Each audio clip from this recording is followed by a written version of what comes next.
Welcome, everybody, to a very special episode of Outrageous Fortunes. I'm T. You can call me T Monster Twitch Dad, or Padre de Gatos. Padre de Gatos. That was new. That was a new one that was hung on to me by our other model, the most, Panic. Oh. Panic is calling me Padre de Gatos, so I'm gonna roll with it because All right. Dad. Well, I'm Spence, or Resonant Moon, or Nyx, or as I have found in my memories, Trashy 2-Bit Tees. Wow. Do you remember that shirt? Trashy 2-Bit. Yes. That's going back a ways. That's going back a ways.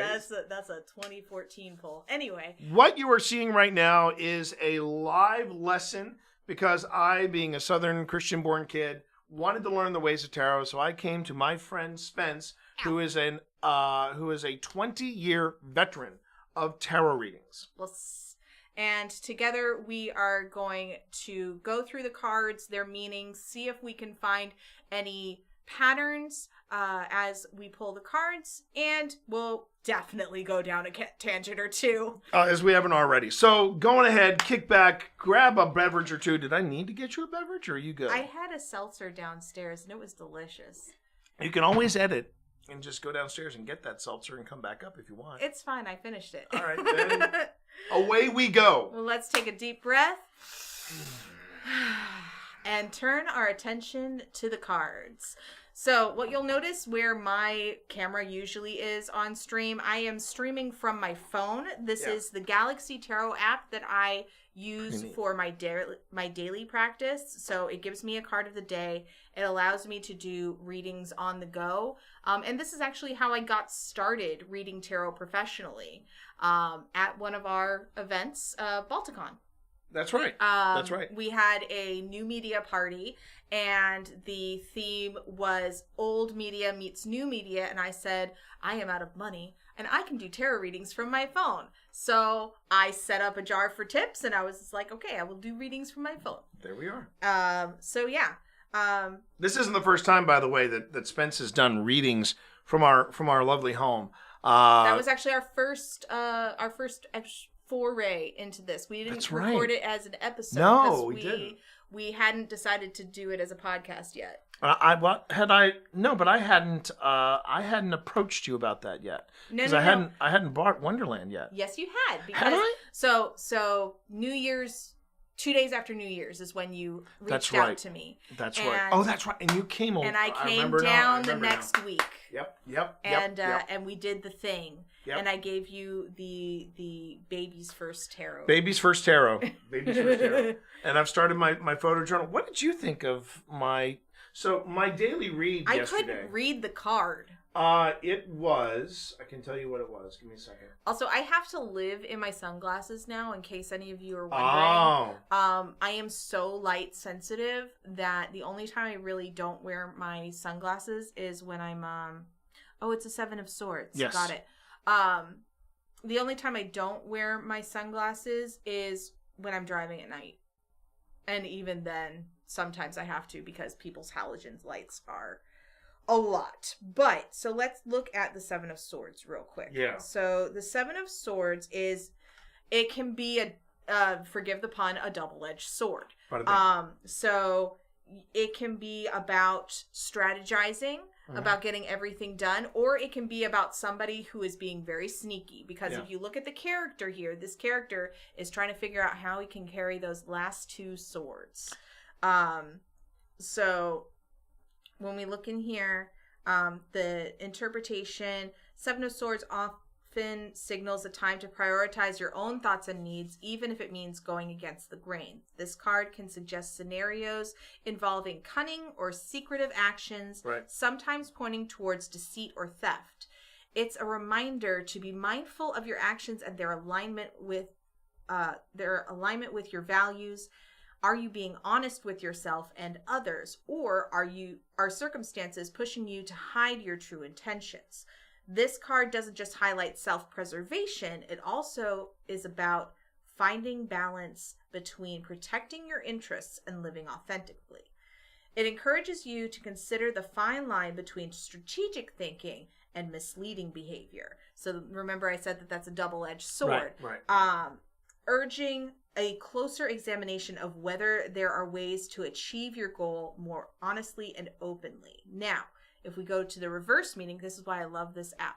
The reverse meaning is that's clever. paranoia, Neat. dishonesty, Yeah. self-deceit. So, untrustworthy behavior, indiscretion, manipulation, and alienation. The reverse Seven of Swords suggests that you may be feeling like you need to hide or be dishonest about your true intentions. So this would be like, how do I preserve somebody else's feelings by carrying the burden myself?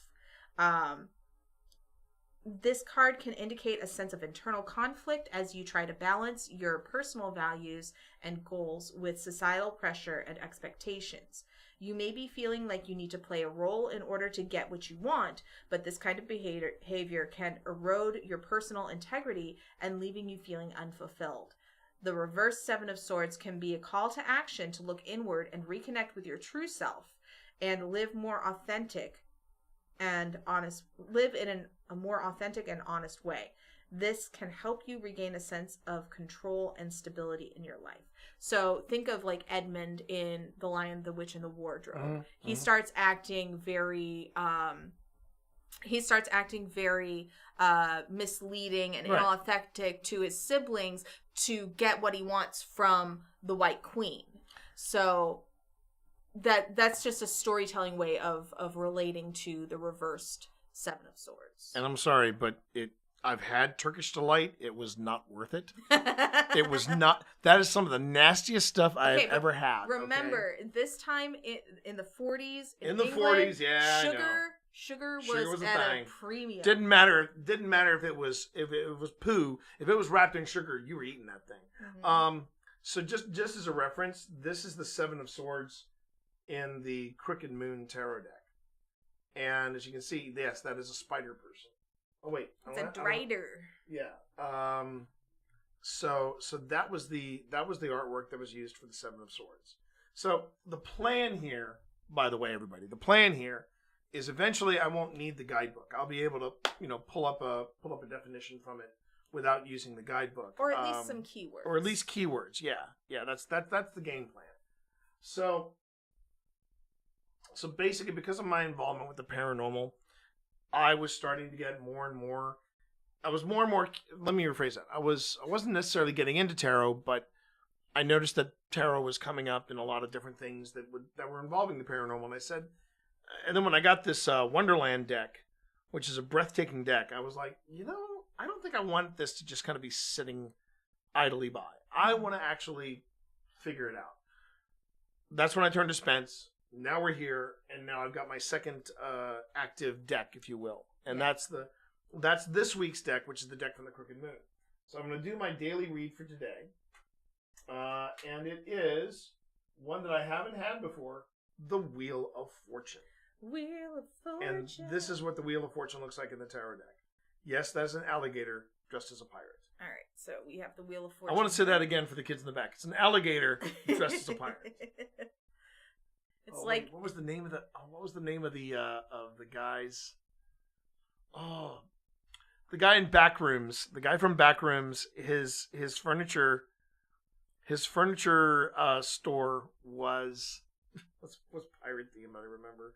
Mm-hmm. Oh, what a delightfully weird movie! I loved Backrooms. Okay, so this is Wheel of Fortune. Can I go ahead and He looks like a gambling man. Gator person. Dressed as a pirate, yeah. Wheel of Fortune, here we go. Oh, the character is Briggy the Cutlass Cratch. Oh. Okay. The Wheel of Fortune represents fate's dark twist. No matter what choices you make in life, the wheel continues to spin, and when you choose to drop the ball, it will land at your destiny. You can try to time the wheel, but there are no guarantees. Now, upright, the wheel is ever moving, and this card serves as the sign that things will be changing soon. For better or worse, be prepared. Or just like the dead man's hand, you'll go from a grand life to being grounded in the swamp. Oof. And then from the Galaxy Tarot, we have the Wheel of Fortune is about the inevitable nature of change. This card reminds us that whatever we are going through will eventually change, and that is not possible, and that it is not possible to control all aspects of life. While the outer ring of the wheel is always turning, the center is always still, symbolizing how we can deal with the uncertainty of life by finding our own calm center and staying grounded in the present moment. Often, this card appears as an invitation to shift the current energy by doing something different. And so my daily read, everybody, my daily read. So if you look at it on so this is the Smith Rider Waite deck. So you've got certain allies around you. You've got the Sphinx, you've got the snake, you've got a demon of some kind, but then you also have a phoenix, an angel, and then you have Taurus and Leo down at the bottom. So these are all characters that really talk about a change in fate. And do you remember when we were talking about yes-no correlations? Yeah. This is one of the maybes. Okay, this is a maybe. Yeah. Well, because it says, for better or for worse, just be prepared. Yeah. So it's basically saying that change is a coming, but what that change is, no one can really say. Yep. At least that's the... Or you can be a change agent. Okay. You can be an agent of change. I'd rather be an agent of chaos. That's usually what I am already. Listen. I mean, it's true. It's true. So this card may indicate that change is coming, that a experience of luck, a turn of luck. So if you've been having bad luck, good luck is coming, etc. It could be a symbol of the cycles of nature, indicating that nothing is permanent. It can be an opportunity arising from a changing situation. It could be destiny. Not the game, Z. Not the game. Not but the game. It could be destiny. Fortune being changing, transition. Slipping from one phase to another. Karma coming back around. Uncertainty or expansion. So I love this too because it also talks about like aligned actions. Oh, that's neat. Oh, that's really neat. Wow. Yeah. Wow, that's really neat. If you want to go super deep, so it has the reverse stuff as well. Yeah. If you want to go super deep, it has all of the symbols in the card. Jeez. Like, check that out. Oh, man. That is thorough. Yeah, this is why I love this app so Even the much. color? There's a significance in the colors? Oh, yeah. Okay. And then if you have the subscription version, which I do, you can take notes on the card as well. So one of the things that I think would be a nice little, not necessarily a tangent so much as a detour. Mm-hmm.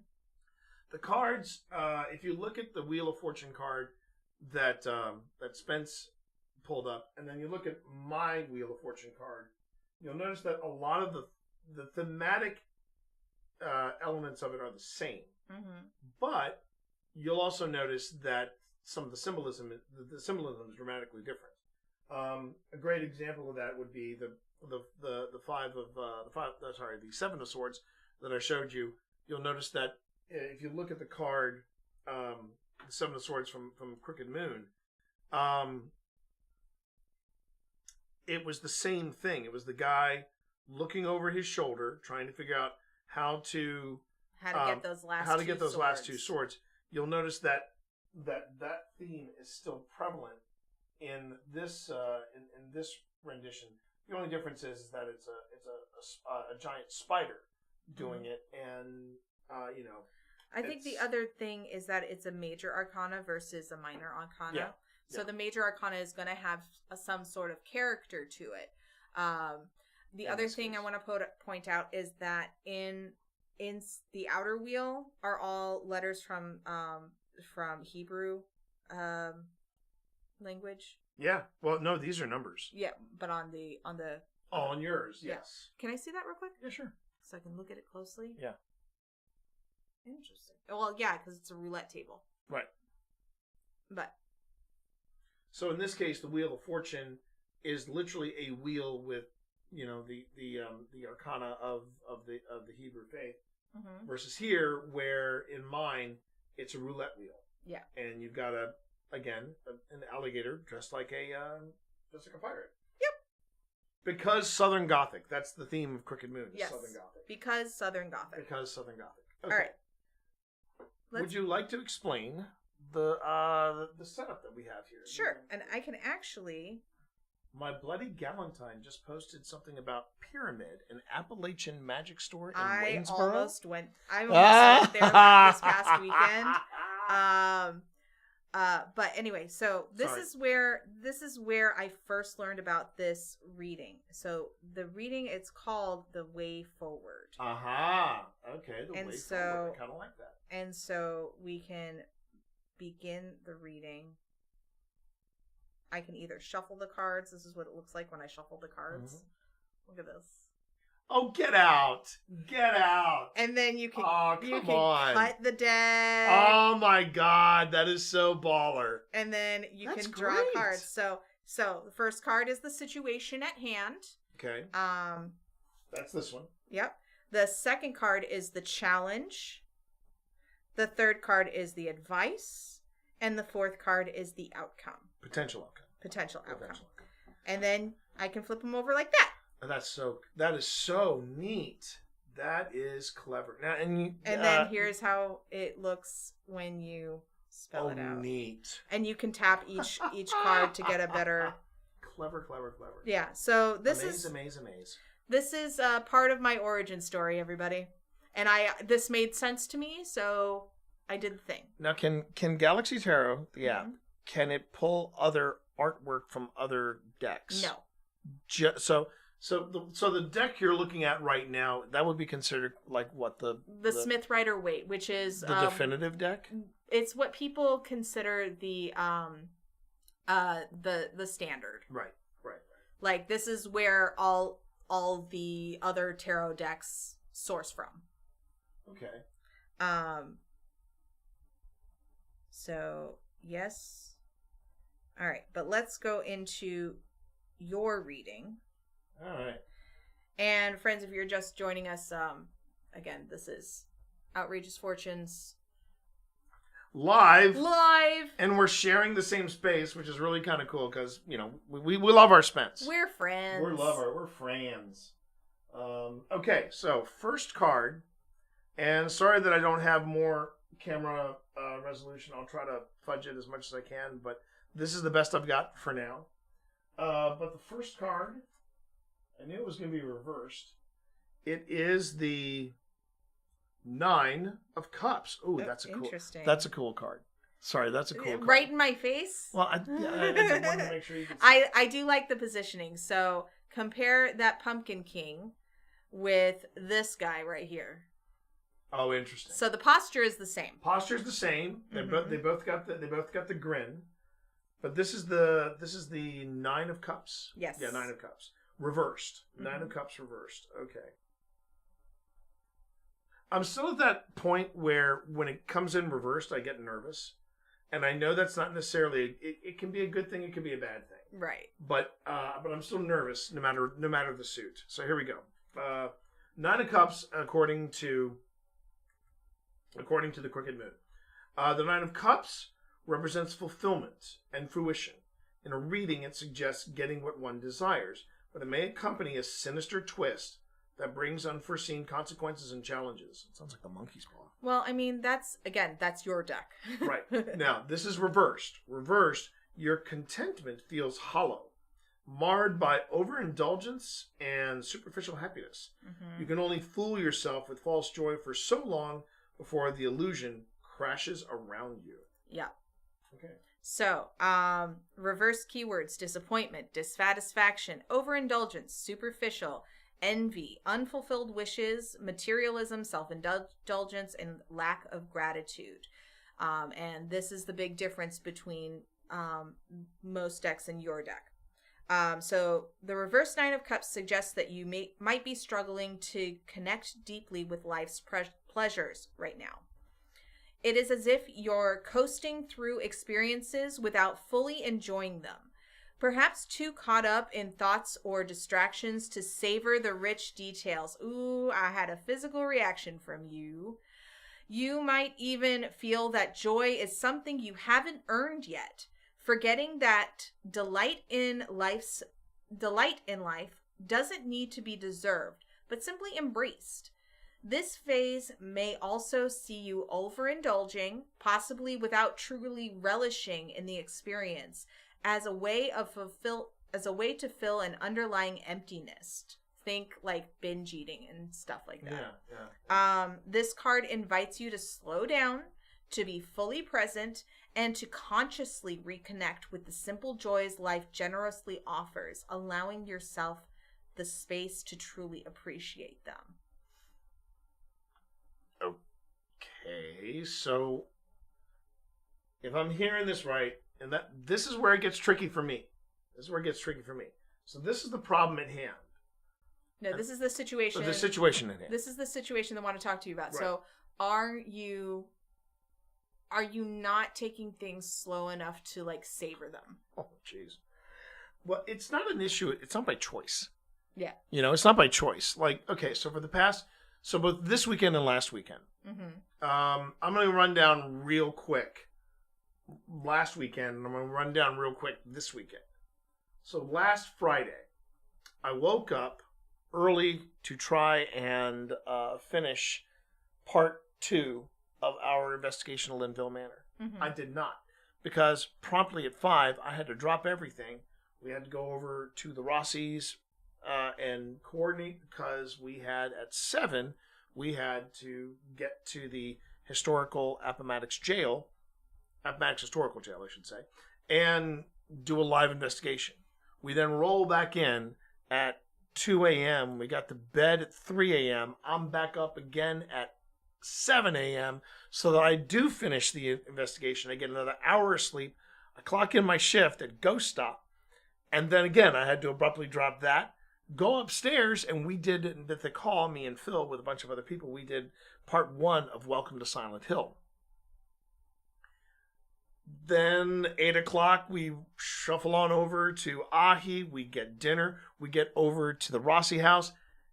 And then we do the live premiere of part 2 of the Hinsdale House on YouTube. That was last weekend. Now we get to this weekend. Oh my goodness. Friday, I give my first tour for Lynchburg Haunted Tours. And then Saturday, 12 to 5 shift. And then I sit down. Oh, no, I'm sorry. Saturday, I then get up at 7:30 in the morning to actually, no, I take that back. I get up to pick up Phil so that we're on the road by 7:30, because we're going to be going up to Manassas to do our library talk, which I have to, sometime this week, I'm going to be putting together live on stream the presentation, which is a bunch of clips. Then we wrap up that. We come back to Lynchburg. We have another session of Welcome to Silent Hill. And that's Saturday. That's Friday and Saturday of this weekend. And also Sunday, we filmed the part 1 commentary of this very problematic investigation that we did at the Hinsdale House. So yeah, things are moving fast. I did not choose for it to move this fast, but this is what we're dealing with. And all through all that, I'm creating content. Like you saw, like the reel. Yep. I'm creating reels for now Mythic Hall, Ghost Stop, and myself. Don't ask if I'm getting paid for it. I'd rather not talk about that. But this is kind of where I'm at right now. And I always think about what Pip would tell me, which is, life around you is very accelerated. And I remember saying to her what I'm about to say to you, that is not by choice. It just kind of happens. So I don't know what that means, and I really don't know how to manage it. I'd be the first one to say it. Well, that's what the cards want to talk about today. Apparently. So let's go ahead and let's see what's next. Yes, see what's next. But yes, I will. I have that on my want to visit places, the pyramid. Yeah. And I almost went there this past weekend. Ooh. Holy Hannah, what? Wow. That is the 6 of Wands, my friend. Look at that. And look at that bad boy. Now, look at that bad boy. Now we're going to contrast that with this deck. I want to see this. Wow. Again, again, the artwork of this is going into the artwork of the Crooked Moon. Right. And again, I cannot stress upon you, look it up, look up the Crooked Moon legend, look up, do a Google search for the Crooked Moon, comma, Legends of Adventurous, or just going ahead, swing by the Mythic Hall on Twitch, Thursday nights at 6:30. Yeah. We do a live stream of this particular campaign. It's not even a campaign, it's its own world. Right. Using 5e rules from Dungeons and Dragons, and it is ridiculously cool.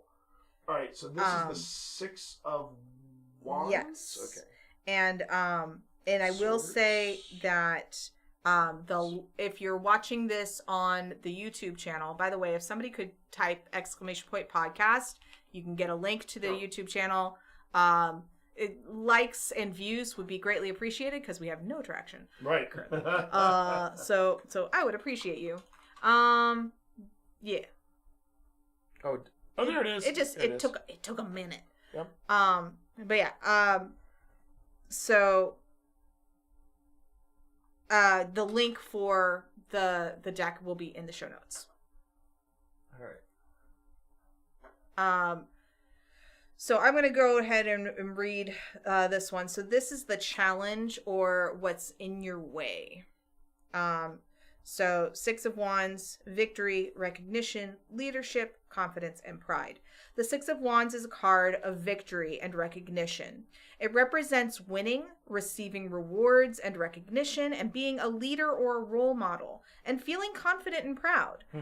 This card invites you to accept the praise coming your way gratefully because you've earned it. When you take time to acknowledge our strengths and when we take time to acknowledge our strengths and accomplishments and to savor the rewards and admiration we've earned, we are left feeling confident and optimistic. In turn, our ability to inspire and lead others and to recognize opportunities for further personal growth expands. I have thoughts, but please read your definition. Okay, now this is from the Crooked Moon. The Six of Wands represents victory. When drawn, it suggests triumph over evil, but at what cost? Your success may come with significant sacrifices and lingering consequences. Upright, you stand triumphantly as you return from your latest endeavor to cheers, recognition, and acclaim. Mm-hmm. So you can see the similarities between the two. Yes. Now the trick is, how does the situation at hand play into, this is the obstacle? Yeah. This is the obstacle. Yeah. So the obstacle is the admiration, is the adulation, if you will. Yeah. Okay. Yeah. How's that feel? You're already picking up what I was going to put down. That the cards are saying you're kind of addicted to the praise. You're that's your vice. This is the reason that I'm barely on social media. Because I too get sucked into, am I getting enough views? Am I getting any comments? I was so addicted to TikTok when TikTok, you don't like stop. Even before TikTok, you don't stop. Once I hear you. the pandemic, and then when I moved down here, and I was very unhealthily addicted to my socials and to the metrics. I've been trying very hard. Well, you know how that's the thing though. So Spence and I have known each other for so long that Spence knows where the bodies are buried. I mean, that's the kind of relationship we've known each other for almost 2 decades. Two decades. And remember, the only other person that's in that circle, we're talking about people like Steve Saylor. You know, that there's a lot of history there. Mm-hmm. But the thing that Spence can attest is I am not a big fan of analytics. I've never liked analytics. I do not care in any way, shape, or form for analytics because I feel like it distracts me. That I become less driven to making the content and making the stuff that I want to make and that I feel good about. Mm-hmm. And I get wrapped up in the numbers so much that I start to lose track. I start to lose focus of what I'm doing and why. Right. That being said, the problem with content creation is that it compels you. If it was just podcasting, I wouldn't worry about it. But we're now talking about Twitch. We're now talking about YouTube. We're now talking about having your other social media, whether it's Blue Sky, whether it's Instagram, whether it is Facebook. Threads. Facebook, I no longer count. Yeah. Facebook has become, in my opinion, a massive wasteland. If you think about it, if you really think about it, Meta has focused less on Facebook the further they get away from it. Because now they're looking at stuff on Instagram and Facebook, they just throw stuff to the masses there, and and it's like, be happy with your scraps. Versus Instagram, where they said, we're going to use your images for AI, and that didn't even last a week. It was off, before it was even on. Right. Which does give me a bit of hope, but that's another tangent for another time. But the point I'm getting at is that I now have caught myself. I mean, I did it right. I did it just as you were reading your definition, because I'm trying to see how this reel is performing against the other reels. Yeah. The other thing is, I am constantly looking for content to put out, because what I've noticed. Hey, good morning, Cass. How are you, lovey? But one of the things I've noticed is that if I skip a day, I'm okay. As far as I know. Yeah. But if I skip a week, because I did that once when I started making reels, I skipped a week and I watched all of my reels take a hit to where the analytics were cut almost more than half. Right. And I'm like, oh, you got to be kidding me. So now I'm constantly cranking this stuff out, and now I'm starting to do it for Mythic Hall, and now I've dipped my toe in for Ghost Stop, and yeah, I can Now the thing is, am I getting the adulation? Am I getting the praise? Are you getting a dopamine hit when you have something that pops off? When it pops off, yes. When it doesn't, it's whatever the opposite of dopamine is. That's what I'm feeling. Cortisol. Cortisol.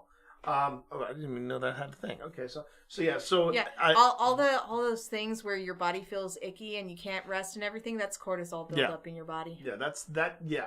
And I had a lot of that last week because I was behind on getting things up for Linville Manor. But then again, I had to pivot because I wasn't expecting to do Linville Manor. Now that's come and gone. We're good. But even then, I don't mind saying it, but I did it this morning. I was checking numbers. God, and I'm doing it right now. Your phone makes me so anxious. Yeah, I know, and I'm sorry about that.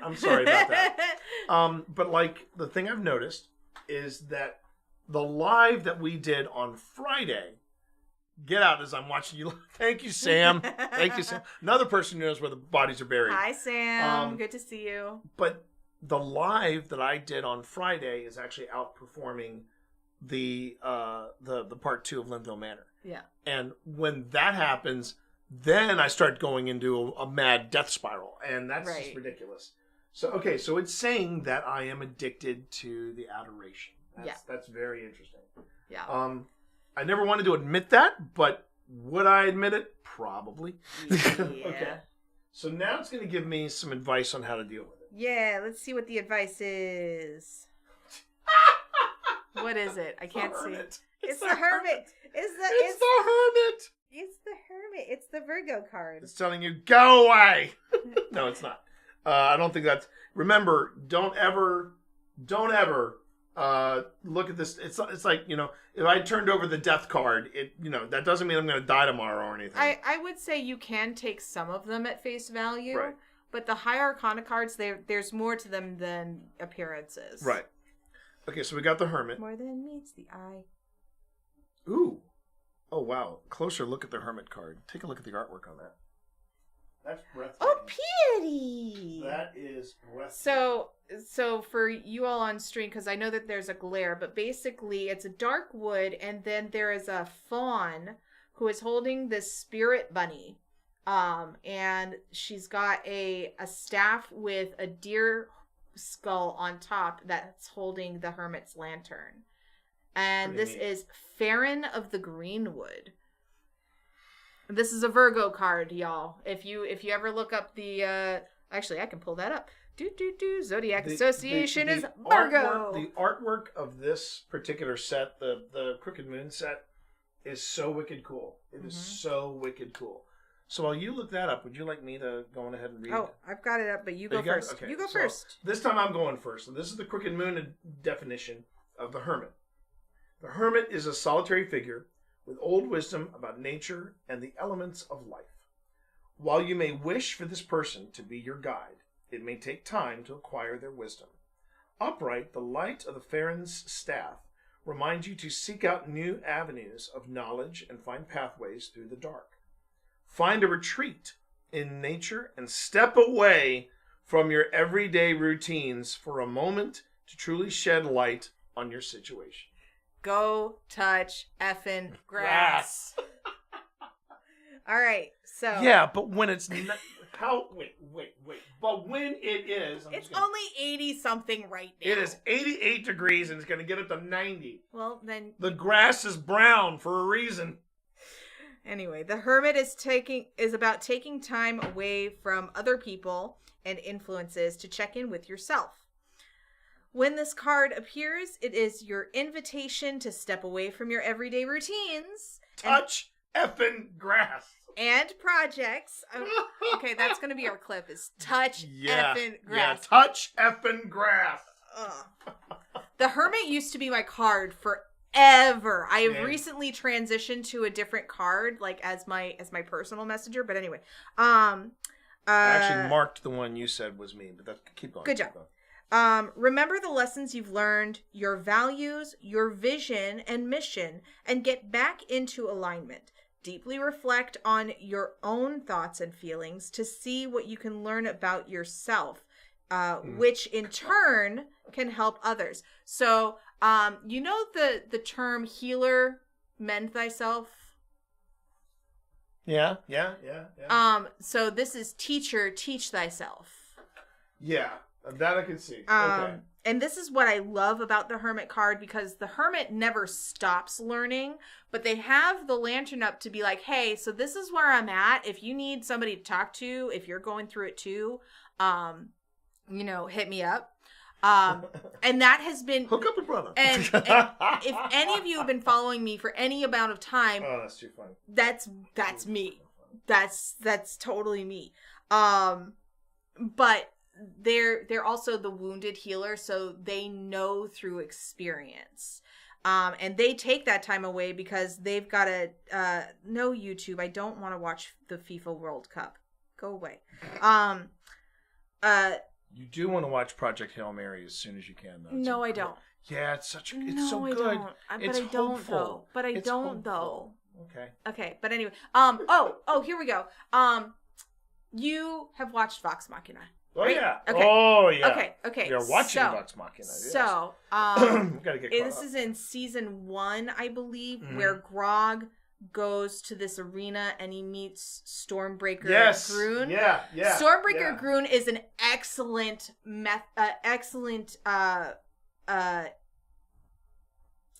avatar for a hermit, because he's gone through it and he's trying to make Grog figure it out himself. Right. Yes. So that's really where it is. It's asking you to take some time for yourself to figure out what you can do to better yourself. That is so easier. I know.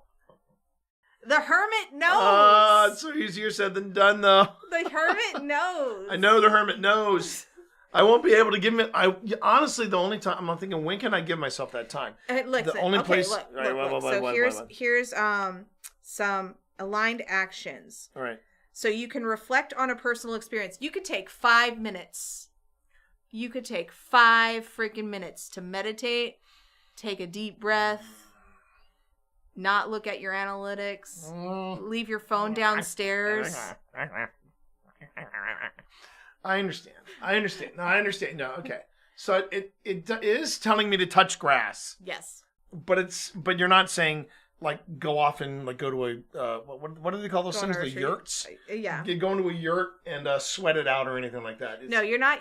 I mean, you can. I can, but I can also just give myself a respite. You can. Because right now the only way I'm going to actually get out, ironically, the only way I'm going to be able to get out and touch grass is is come November when I am actually road tripping with Steve Saylor. We're going to be going. I think Steve is going to fly. You're doing MagicCon? Yeah, we're going to do MagicCon Atlanta. And that is the weekend, chat. See, right now, Steve Saylor. Wait, what weekend's that? That is November. Oh, I thought it was October. No, it's November. Because I was gonna say if it's a specific weekend in October, we could write down together. Because I gotta go to Macon. Oh, there you go. There you go.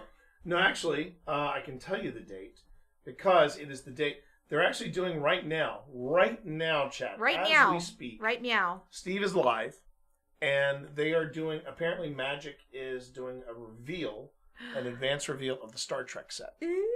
And I've seen some of the artwork for the Star Trek set, and it's the Shat in his prime. Hot. Say what you like. What you like about the Shat. Back in the day. Back in the day, there's a reason why all the green chicks wanted a piece of that. Back in the day, that man could get it, but I'm still forever a Bones girl. Well, it's the country charm. Particularly in one episode, there was an episode, Shore Leave, and DeForest Kelley mosey on up. He's got a little straw thing coming out, and I'm like, I can feel the oeuvre from here, okay? So I get it. I get it. It would be aura DeForest farming. Kelley, baby. DeForest Kelley. But yeah, this is November. It's the weekend of the 13th through the 15th. That is when we do MagicCon. I'm definitely doing an event that weekend. But that's yeah, okay. As am I. Yeah. So anyway, no. As am I. Okay, so all right, so he's your Spock for life. Spock for life. Let's go. All right, here we go. All right. So that's your advice. Okay, so right now we've got the situation at hand, the challenge, the advice. The advice. Here's the potential outcome. The potential outcome is a card that I have never drawn before. Ew, what is it? This is the Queen of Coins.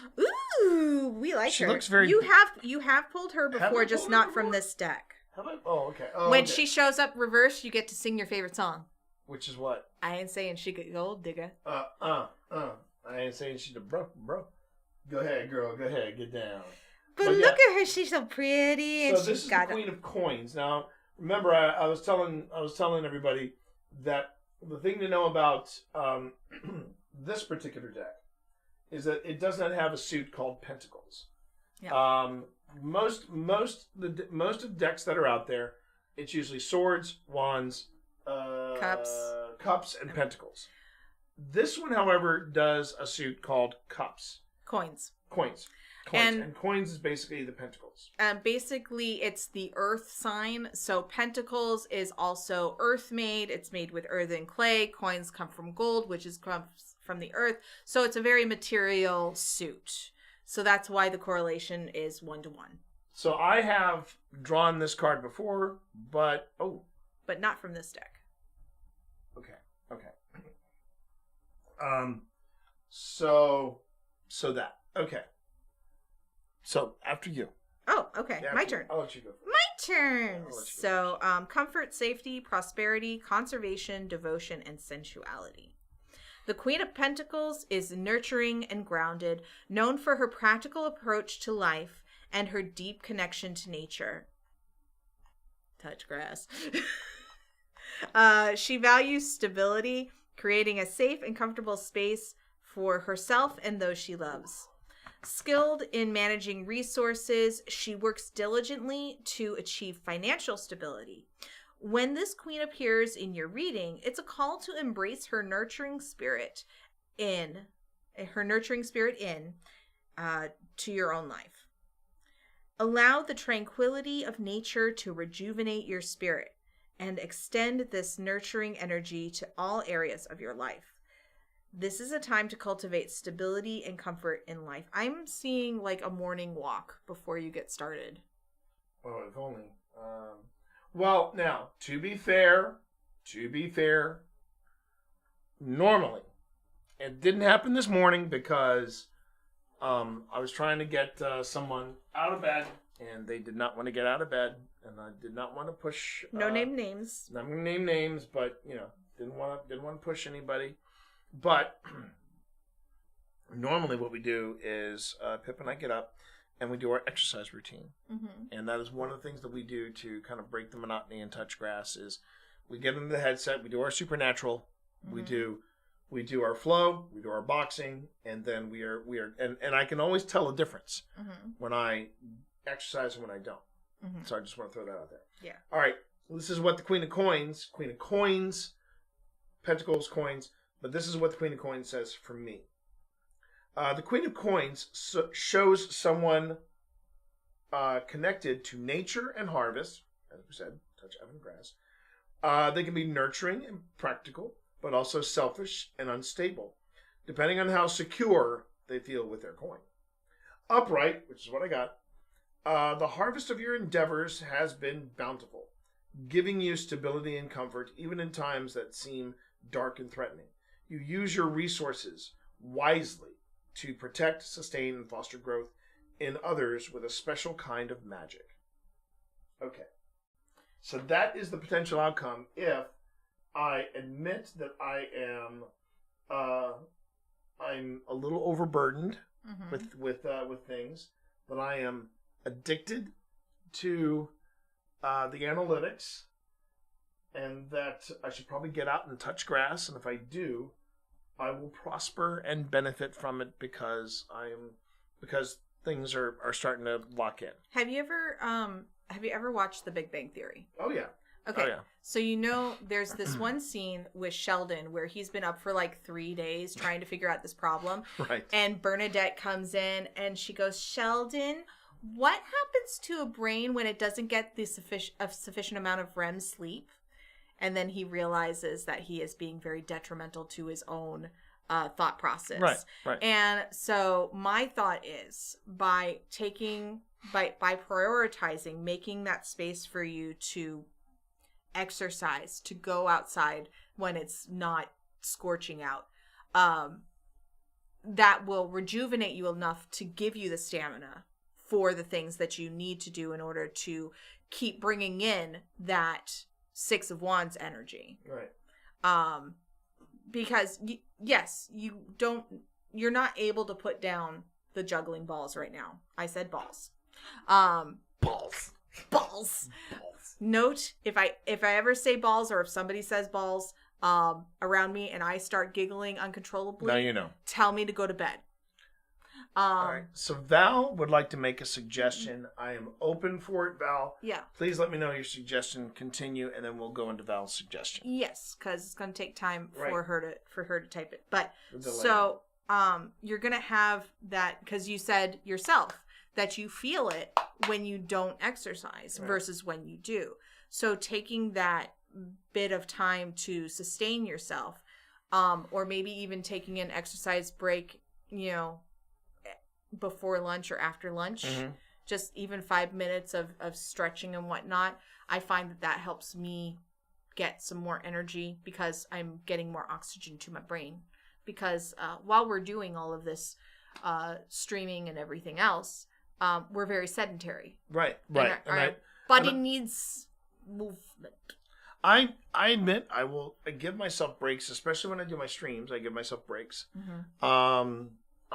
I try to make time for the worst part I feel about making time for myself is I feel guilty because I know. And I know that's unhealthy. I know that is an unhealthy thing. But I'm trying very hard to avoid doom scrolling. Yeah. Do you want to know how bad it is? Mm-hmm.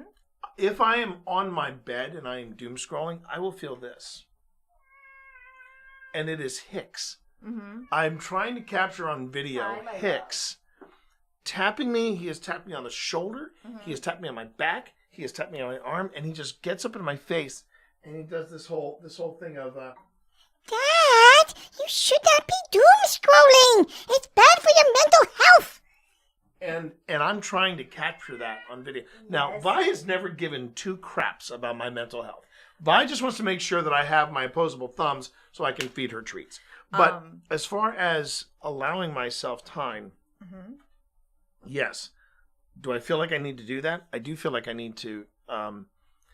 Whether touching that grass is sitting down and watching an episode of Vox Machina or Spider Noir, whether it is 5 minutes of just breathing and taking some time in the couch and just chilling out, Mm-hmm. whether it is, hey, buddy, whether it is just cuddling with the cats for a bit. Yeah.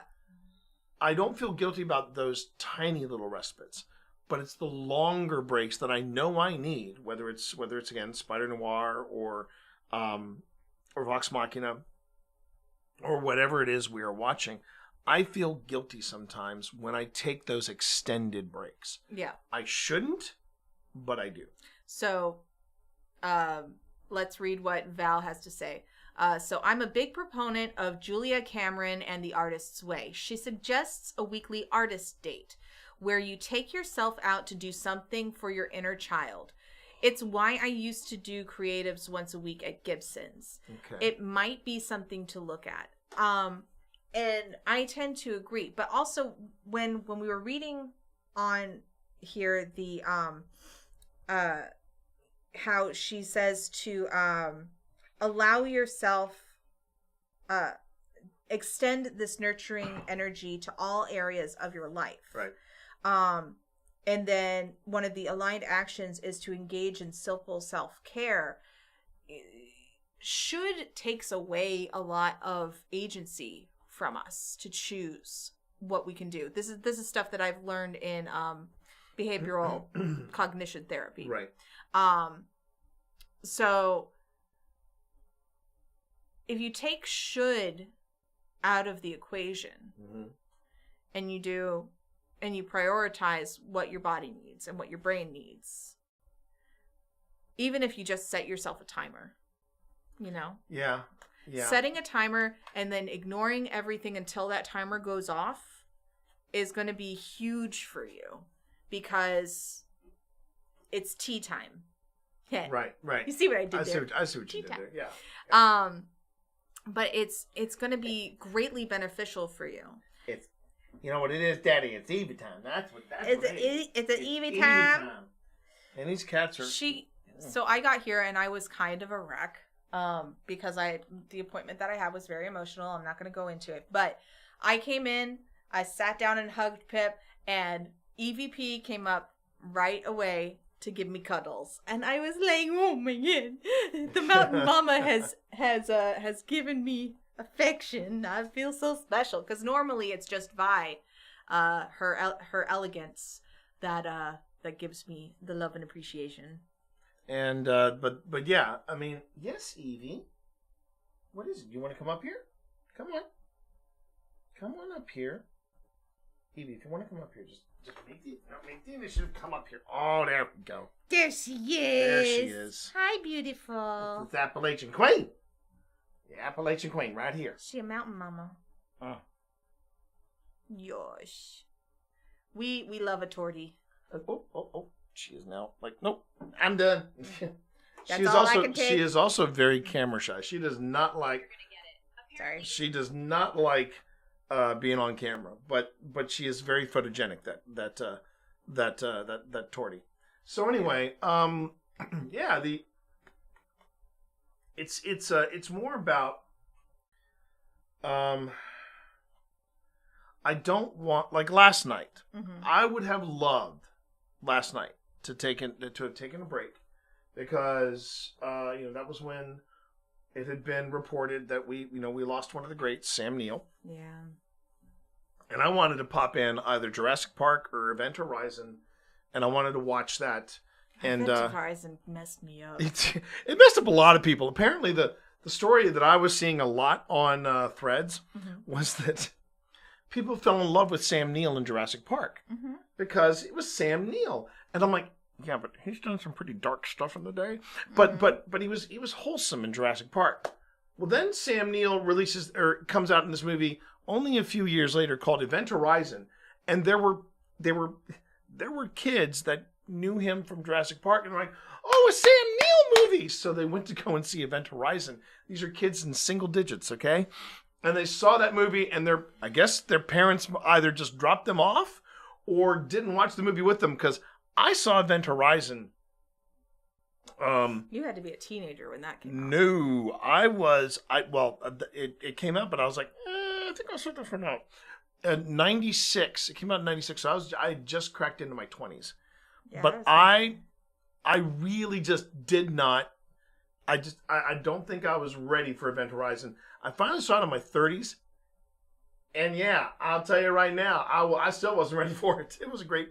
It's a bonkers flick, but it's really really good. Yeah. It's not gross as it is just mind effery. Yeah. That really, and that I said I like that kind of. I prefer mind effery over gore.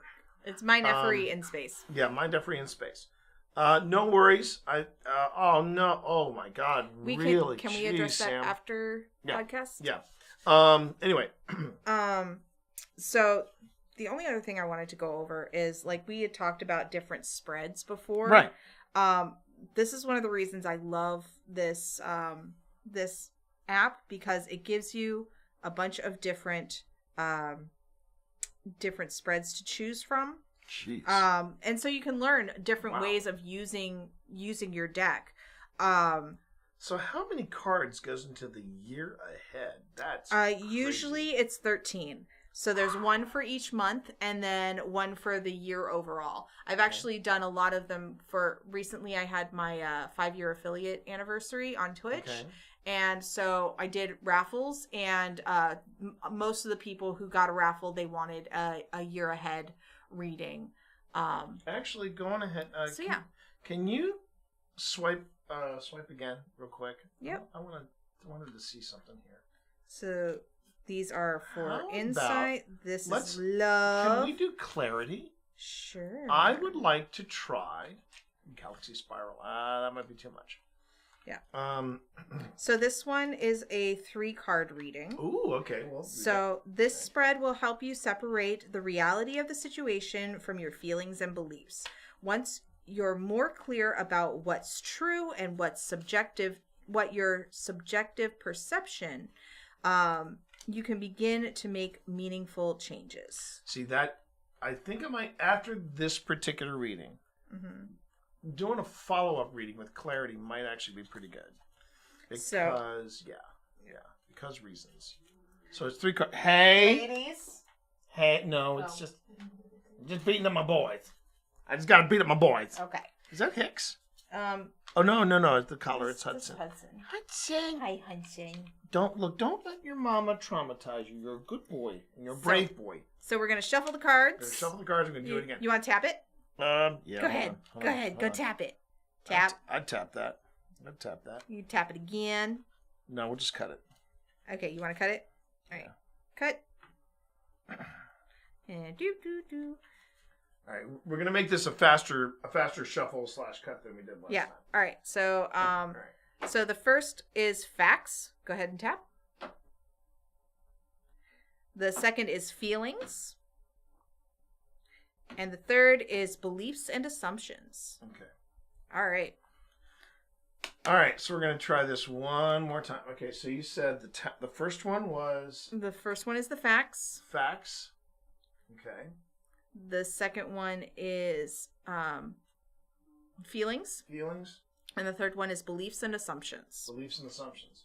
All 3 are gonna be reversed. Oh, hey, look, your 7 of swords came out. Oh my God, son of a biscuit. All right, so first off, there's the facts. All right, facts. Ooh, what the heck is that? That might be the devil. Maybe. Yeah, that looks like it might be the devil. Hold on. The devil. Okay. Let's see. So it's going to be 15. I thought it would be at least there's temp is 14. No, Nope. that is not the devil. Maybe it's the ace of coins. Mhm. Let's look at the There's a ace of star. coins. Okay, ace of coins. 4 of coins. Yep. Nailed it. Ace of coins. Okay, so this is fact, right? First one, fact. Yeah, so that's the facts. Okay, ace of coins. The ace of coins represents prosperity and abundance, with a golden coin glimmering above a darkened forest. Reversed, this card points to missed chances, financial instability, and hollow wealth. Something is causing you to fall just short of grasping the security being offered to you. Take care that you aren't looking so far ahead at overabundance that you miss out on stability. Wow. Okay. That kind of leans also to the Queen of Coins that we just had. Yeah. So for this one, we have the Seven of Swords. We went over that in the beginning of the stream. It's about being strategizing and individuality. It could also mean about lying to yourself with deception, self-serving, and being solitary. So, yes, Val, once again, touch effing grass. So, anyway. Okay. So that is the facts. Yes. Now we get to the feelings. Feelings.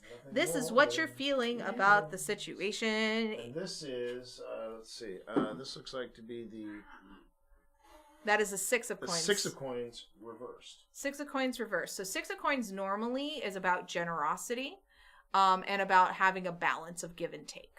Okay. So 6 of Coins. The 6 of Coins represents generosity, depicting a shadowy figure giving their coin to someone in need. Yep. Oh, you bought us a hair tie? Did you bring us a hair tie? The ladies have gone to go converse. Yes, they're having Meanwhile, a convention of the ladies. I brought me Spence a hair tie. Hi, buddies. You want scratches? Okay. That's fine. He's with the biggest. He is the biggest of the cats. He is the biggest of the cats. And he's the biggest baby. And he's just scared of his own shadow, but he brought us a hair tie. I appreciate you, He's the buddy. biggest baby, and we love him. I love you. I love you, Hudson. Okay. Does that mean I'm not going to get a pocket? You're going to get a pocket today. Reversed. Selfishness, inequality, and strings attached to gifts or assistance rule the 6 of Coins in this reverse position. Someone is poisoning the good nature of another, causing strife and guilt. So, you're feeling guilty. The last word. Yeah, causing strife and guilt. I'm feeling guilty. Well, So, you're feeling guilty. This is where I get really. This is where I get very, very freaked out by the cards, because they're like, pay effing attention, get outside and touch effing grass. All right, so that's the facts. That's the feelings. That's not a scratching post. And So the this last is one is beliefs and assumptions. This is what you believe or assume about the situation. It's useful to question these beliefs to see if they are somehow biased or exaggerated. Okay, yeah, they are using a clue by 4, Val. I would agree with that. And the final one, which is the beliefs, I can't see it. is the Knight of Swords. Knigget. So, first impression of the Knight of Swords is he's rushing. He's like, I gotta do it now. It's gotta be done, and I'm the only one who can do it. And this is what the Crooked Moon says. The Knight of Swords represents a reckless and determined warrior charging forward and taking swift pursuit of goals. Reversed, reckless ambition leads to chaos, and impulsive choices bring unintended consequences. Determination can take you far, but hasty or thoughtless action can be worse than none at all. So, how's that make you feel about what are you assuming that's like that? That's what I'm trying. But see, like, again, I'm trying to make sense of. Oh man, so what is it trying to tell me? It's trying to tell me the facts are. Wait, what does it say about the Ace of Coins? The Ace of Coins is basically starting a new project, having enough abundance to support the project, but it's asking you to be present and to not look so far in the future that you forget to take care of the tasks that are right now. Right. And then the feelings are feelings of guilt for spending time on yourself. Right. And then the last one is the just beliefs and reckless assumption. abandon. You feel so. Here's where I take that interpretation. The assumption is you're being reckless by taking time for yourself because you're worried that the analytics are going to drop. There's that. Okay. Also, I feel very good when the first word I say and the first word the book says are the exact same word. I feel so vindicated. Yeah, and so you should. And so you should. I know I've been doing this a long time, but it still feels good. It does feel dopamine. Good. So this is a handy tool. It's basically, in a sense, both readings are saying to me, both readings are saying to me, slow down. Yeah, give yourself permission to slow down. It's not necessarily I don't want to slow down. I do want to slow down. Mm-hmm. But the problem is that the situation at hand, at least from how I'm seeing it, is not allowing me to slow down. Yeah.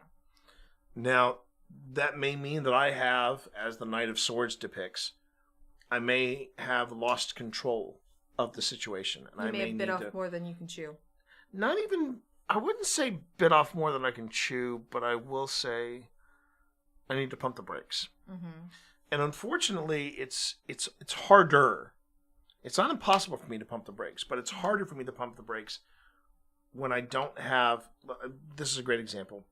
I wanted to go into this season of Old Spirits with a buffer, with a comfortable, at least 2 investigations done, scheduled, and that would have meant I would have had a month's buffer going into this. And then I got setback on setback on setback. Next thing I knew, I had no buffer going into this season, and it kind of blew chunks. But come here, big man. I need comfort. Let me get comfort from you. Kitty. Yeah, and it, I don't want to necessarily blame anybody or any one thing. Oh, he's fine. He's fine. You can pet him. He's squirrely. He loves affection. Mm-hmm. See, look at that. Yeah. But anyway, it's just, I want a big man. I want a big man. Here we go. Oh, look at the handsome. So handsome. So while you're cuddling, Val says it's the Jewish grandmother reading. You work too hard. You need to take a break, or you're going to work yourself. And I definitely don't want to do that. Yeah, I definitely don't want to do that. And I'm trying to make sure that I do take care of myself. Yeah. It's more about. I think sometimes, and I don't mind saying this, that sometimes, Pip has been dropping seeds of this towards Tina and Phil. Sometimes I feel like I am the only person that is pulling OSI forward. We're the ones booking the locations. We're the ones looking ahead already to season 6. Mm-hmm. And I can't do it by myself. Yeah. I just can't. And it's getting harder and harder for me to do it by myself because you're the guy with the van in the band. Mm-hmm. I'm the guy with the van in the band. And and it has been hard. Mm-hmm. Can I turn it around? Can I pump the brakes? Can I give myself a little bit of grace? Can I get outside and touch effing grass? Not when it's 90 plus degrees outside, no. But can I do that? Yes, and I should. And now the next question is, will I? Because it also has to be a choice. Mm-hmm. There is a completely separate project that I want to undertake, and I want to do it strictly for fun because I have been having fun doing it. And I've talked about it almost as much as I talked about the actual project itself. It is magic related, so there you are. It is magic related. I just recently created my first ever commander deck. And ironically, it's called Event Horizon because it is half Edge of Eternities and half Duskmourn. So it's sci-fi horror. And I want to do a short little 4 or 5 episode, quick, small episodes. I want to do a short run of the absolute beginner's guide to building your own commander deck. The trick is making time to make that happen. Yeah. And that has been the overall challenge of it. Is that the break that these cards are talking about, or are they saying, well, don't put more on you? Because it's kind of a give and take. Mm-hmm. Yeah, it's completely separate from all the other stuff that I want to do, or that I'm doing now. but it's one more project for my table. Right. You know. Yeah. So I'm navigating this. I think right now I feel like I'm navigating it. These big fur balls are helping. Yeah. They're helping me stay calm. Mm-hmm. Particularly at night.